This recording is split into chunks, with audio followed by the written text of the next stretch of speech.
அப்போ இங்கே இதில் என்ன இருக்குன்னா, ரசாயன உரம் கீழே இங்கே வருங்க, ரசாயன உரம் மேலே பூச்சிக்கொல்லி, அப்போ கீழையும் நஞ்சு மேலையும் நஞ்சு, விளையிறது நஞ்சா விளையுது.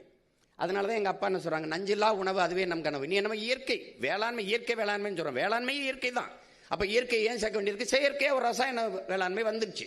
அப்போ அதை தூக்கிட்டு அது வேற உரத்துக்கு என்ன பண்ணுவது, அது ஆடு மாடு வளர்க்குறனே, அந்த ஆடு மாட்டு கழிவுலேருந்து இயற்கை வேளாண்மை செய்வேன். ஒரு நஞ்சு இருக்காது. என் பிள்ளைகளுக்கு நஞ்சுன்னு ஒன்று சொல்ல முடியாது.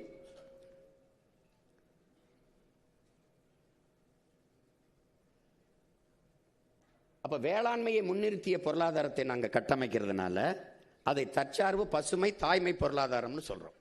இப்போ நான் இப்போ பில்கேட்ஸ் உங்களுக்கு தெரியும், உங்களுக்கு கணிப்பொறி துறையில் அவர் சாஃப்ட்வேர் இண்டஸ்ட்ரியில் அவர் தான் பிதாமகன். அவர் 2,70,000 ஏக்கரில் அமெரிக்காவில் வேளாண்மை செய்கிறார்.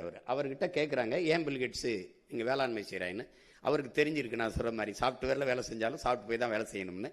அவர் என்ன சொல்கிறார், அங்கே தான் நிலையான பொருளாதாரம் இருக்குது, அங்கே தான் எல்லாருக்கும் வேலை வாய்ப்பை கொடுக்க முடியுங்கிறது.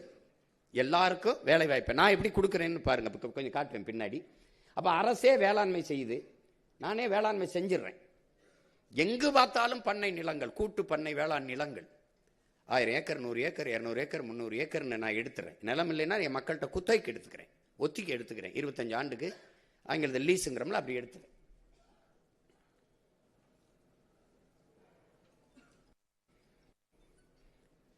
இப்போ உங்களுக்கு தெரியும், நானே வேளாண்மை செய்கிறேன். வேளாண்மை செஞ்சு அங்கே முல்லை மருதம் நெய்தல் அங்காடி என்று பிரித்து எல்லா இடத்துலையும் வச்சிடறோம்.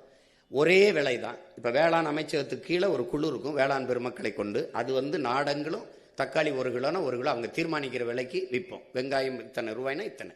இங்கே விலை ஏறிடுச்சு இறங்கிடுச்சுலாம் அது இல்லை.